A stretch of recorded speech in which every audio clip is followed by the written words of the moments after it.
धन्यवाद प्रभु को पाए आउ प्रिय मंडली तीन टा विषय को केबे भूलिब ना।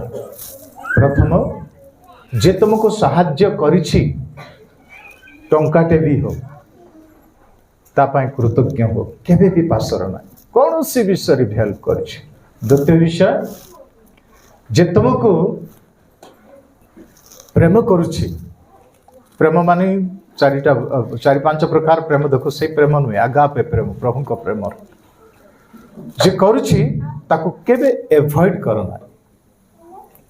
तृतीय विषय जे तुम ऊपर भरोसा करुछि केबे भी ताको चीटिंग करना ताको धोखा दियो नाही। बुझि पारले हां जे तुमको भरोसा करुछि छोट विषय रे बड़ विषय रे भी हो जे कौन सी विषय जे भी भरोसा करुछि केबे चीटिंग करना। जे तुमको प्रेम करुछि केबे भी धोखा दियो ना एवॉइड करना। आज किछि ना किछि तुम लाइफ रे साहाय्य सहयोग किछि भी करिछि गोटे ग्रेटफुल हार्ट रहबा दरकार कृतज्ञ हृदय रहबा दरकार। Praise the Lord.